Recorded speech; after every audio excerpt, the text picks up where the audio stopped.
Olá, vamos ao tema do conteúdo de hoje, aspectos geológicos, geomorfológicos e pedológicos. E durante essa explanação, a gente vai fazer uma explanação geral assim do conteúdo que está sendo abordado, que está sendo estudado, e aí a gente vai poder observar que recursos naturais, as questões ambientais, elas estão bem associadas a esses temas. Vamos lá?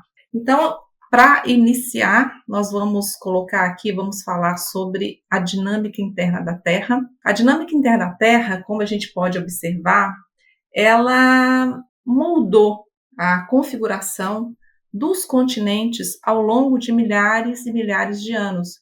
E não só isso, também molda a superfície terrestre, né? Eventos que se iniciam no interior da Terra, eles se manifestam também como feições de relevo. As dobras, por exemplo, em áreas de convergência de placas tectônicas. A gente vai ver algumas imagens, né? Terremotos que acontecem na região de falhas geológicas, em que nós temos o foco, aqui o epicentro, mas dependendo da magnitude, por exemplo, pode transformar aquela paisagem. Então, assim, essa dinâmica interna da Terra, o que acontece aqui no interior da Terra, como a gente vê aqui, pode mudar a configuração dos continentes e também da paisagem na superfície terrestre. Então, por isso que a gente vai trabalhar com o tema deste conteúdo, deriva continental. Ela foi proposta na década de 1912. O que ela propõe? O que ela traz? Que os continentes já foram um dia unidos em um super grande continente, chamado Pangeia. Mas que há 200 milhões de anos, ela se fragmentou e começou a se distanciar, para que hoje nós tivéssemos, então, esta configuração aqui na atualidade.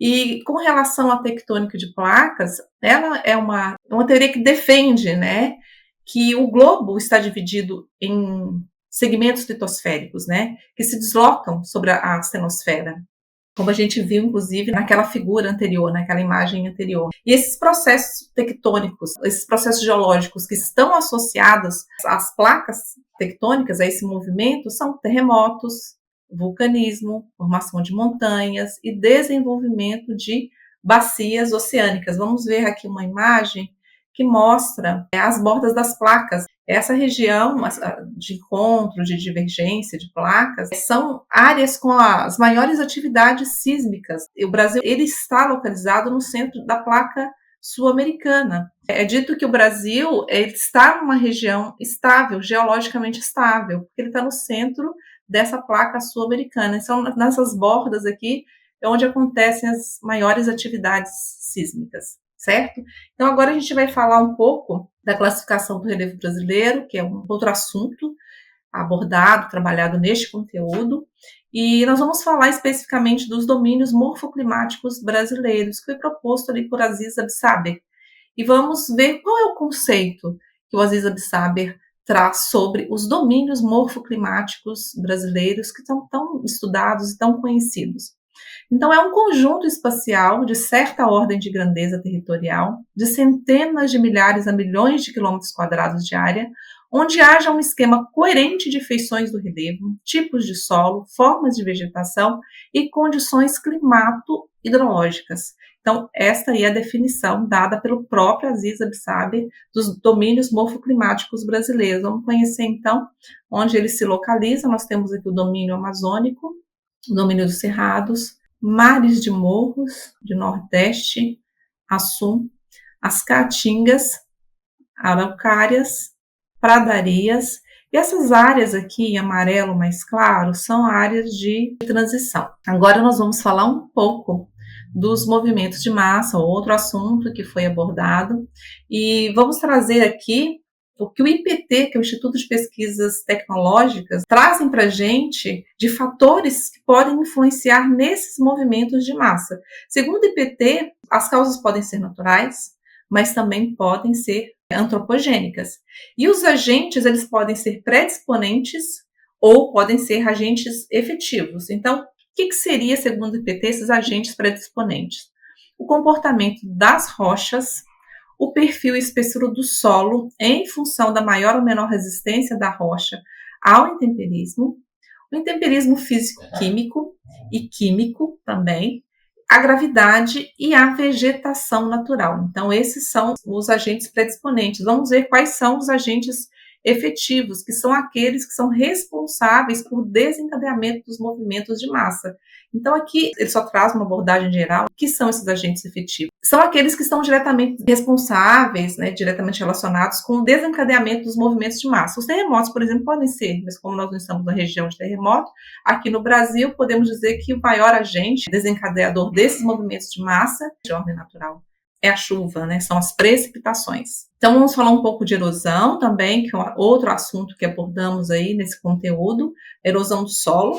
Ela é constituída pelo grupo de processos sobre os quais o material terroso ou rochoso é desagregado, decomposto e removido de alguma parte da superfície terrestre, segundo Silva, 1995. Existem diferentes agentes de erosão, assim como de movimentos de massa, também agentes de erosão, e existem também diferentes formas de erosão. Então, os tipos de erosão: geológico natural ou acelerada, agente de erosão, aí temos a água, o vento, a temperatura também pode ser, precipitação, são agentes de erosão. As formas de erosão. Formas de erosão podem ser hídrica, laminar ou erosão em sulcos. O que seria essas erosões em sulcos? A gente trouxe aqui uma imagem para mostrar o início de um processo erosivo, né? Neste caso aqui é uma formação de sulcos, e depois como ela evoluiu. Nessa imagem está mostrando como uma vossoroca, na verdade, né, um estágio avançado, começou com um sulco inicialmente. Isso aí é uma área de pastagem que fica no Médio Vale do Paraíba, no Rio de Janeiro, né, ravinas de sulcos e vossorocas. Segundo a Embrapa, o que são essas vossorocas? Né? São grandes buracos de erosão ocasionados pela chuva e intempéries, em solos cuja vegetação é escassa e não protege o solo, que se torna suscetível ao carregamento por enxurradas. Então, essa é a definição aí da Embrapa. Então, a gente vê a importância da cobertura vegetal para evitar esses processos erosivos. A gente viu também que a vegetação é muito importante para proteger o solo de movimentos de massa. Ele é um dos fatores. Aqui, vamos falar um pouquinho sobre solos, de uma forma muito rápida, no conteúdo ele é mais trabalhado, né? A natureza do solo pode influenciar nos processos erosivos. Portanto, conhecer essas propriedades intrínsecas do solo de uma determinada região é muito importante para o uso e manejo da terra, né, para a preservação ambiental também. Então, material de origem, natureza mineral e orgânica. Natureza mineral, rochas ou sedimentos, e orgânica, resíduos vegetais. O Brasil tem diferentes tipos de solo, mas a gente vai apresentar aqui alguns solos que predominam, possuem maior ocorrência no país, especialmente os latossolos e os argissolos. Aí, em sequência, nós temos também no nosso país neossolos, plintossolos, cambissolos e gleissolos. Enfim, né, no que se refere aos agentes externos do relevo, relacionados aí às atividades humanas, o que a gente pode pensar é como minimizar esses efeitos, para evitar erosões de solo, movimentos de massa, entre outros. Os processos são naturais, mas eles podem ser catalisados, eles podem ser acelerados pelo homem. Então, o que a gente pode fazer para poder evitar? E a gente vê como tudo está interligado, como essas questões relacionadas ao meio ambiente, aos recursos naturais, estão associados aí aos aspectos geológicos, pedológicos e geomorfológicos. Então, a gente precisa conhecer para poder agir sobre eles. Então, eu espero que isso tenha contribuído para que a gente possa pensar um pouquinho mais na preservação do meio ambiente, a relevância do desenvolvimento sustentável também, para que a gente possa viver dentro desse sistema, compreendendo que é um sistema que, se houver uma interferência também, vai ter um efeito, e o que a gente pode fazer para poder minimizar estes efeitos. É isso. Sucesso nessa jornada.